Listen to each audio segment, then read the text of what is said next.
And a lot of these things right on the open, they seem really nitpicky. It's like, what, he lost her because he leaned in, right?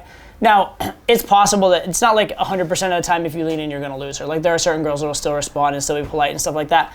But you have to understand, she has a sample of your personality that's a fraction of a second. And she has 100% of that sample being socially uncalibrated or invasive or not, you're not really creepy, but she might perceive it as creepy. Does that make sense? So she has a tiny sample of your personality and 100% of that sample is negative. That's just how it goes. You know, it's unfair that it matters so much, and it really doesn't matter in the grand scheme of things. If she were to engage with you and talk to you, 5 minutes later it'd be forgotten, it wouldn't matter. But at that moment, it's the entirety of her impression of you, and it's negative.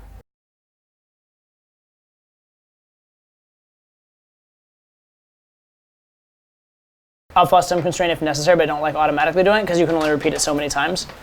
But also, instead of like before you go 2 seconds, which is not bad. I mean, at least it is a time constraint and whatnot. I still like, excuse me, I have to go I have to go soon or I can't stay long. Time constraining yourself instead of time constraining her is a much better way to go, right? Because saying 2 seconds is still saying, can I have 2 seconds of your time? Again, you can get away with it, for sure. It's not bad opener and it does have a lot of good elements to it. But I would say even better is if you're like, hey, I gotta go in not even 2 seconds, I gotta go soon or I can't stay long, as opposed to 2 seconds. I know like first of all, this is just an interesting study in like memetics. But why is it that everybody says 2 seconds? Why isn't it 1 second or 3 seconds? Because one random person, once upon a time, started teaching 2 seconds, and everybody just repeated 2 seconds. And now everybody, like, they always say if you were a girl, if you want to know a pickup artist, it's the guy that says 2 seconds. Basically. Huh? 1 second is done, so you don't know. Yeah, just like a second, yeah. Just like a second, yeah, instead of just 2 seconds, right? And it's not even a big deal, it doesn't really matter. But the point I'm saying is that a lot of these things that like you guys are taking as like gospel and advice and whatnot, they're not even like original from that source, right? You're just taking it as gospel without like necessarily thinking it through and not necessarily thinking like, is there a better way? Is there an alternative? That kind of stuff, right? Well, I think it's just like, this is what Matt told us. Yeah. It's like, it's fine. It seems to sort of work. It's not bad. It has a lot of good elements, but I'm telling you how to make it even better, right? So if you're, tell me the exact thing again. Hey, before you go 2 seconds. Before you go, and then like 2 seconds, but he's like, Well, what Matt was focusing on the pausing and the intensity. Yeah, with good delivery. Yeah. So what he's doing is he's being polite and he's not asking for much time, but then he's being very alpha behind it, which can definitely work, so right? Like a pre-opener? Huh? Like a pre-opener to just get her to just stop?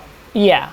And it's indicating it's not a big deal, right? And then what he's saying, basically, the gambit he's playing, which is a decent one for him especially, because he's very good at these things, is he's saying, like, yes, maybe I've given away like a fraction of value there, but I've been polite and I've bought myself a window, and then whatever value I may have lost, I'm going to make it up immediately by being really cool. And it's fine. That's a decent opener. It's absolutely a decent opener. And if it's working for you, keep doing it. What I would say, 2 things to make it even higher percentage is to not make it automatic. So instead of like, hey, before you go 2 seconds, right, what I do is I do, hey, excuse me as mine, which is also, it has its own, excuse me is not perfect either, right? But, hey, excuse me, and then if she turns and is happy, don't do the before you go 2 seconds. Drop that. But say before you go 2 seconds if she seems like she's in a hurry, right? Or even better yet, next level up is, hey, excuse me, and then if she seems positive, don't go do it the next part. If she seems like she's in a hurry, instead of like, hey, before you go 2 seconds, be like, hey, I gotta go in a second, but. That's a slightly better one, right? So it's iterations. So hey, 2 seconds before you go is pretty good. Hey, excuse me, and then 2 seconds before you go, if necessary, is even better with the pause. And then even one step better is, hey, excuse me, and then, hey, I gotta go in a minute, instead of before you go. So it's iterations, it's levels of good, better, best. So it's a good opener, but there's 2 ways to improve it. False time constraint. As soon as you get that moment of hesitation, before she gives the objection, right? Once she's given the objection, your false time constraint looks reactive. When she's just like, and she's hesitant, and you say it before, it looks like it's proactive, like it's a legitimate thing you're actually leaving, and it's not going to be very invasive. Okay, so that first moment of hesitation, false time constraint. Or she does like little step over like she's going to leave, false time constraint. Not when she started walking, not when she says I have a boyfriend, not when she says I'm in a hurry, but before.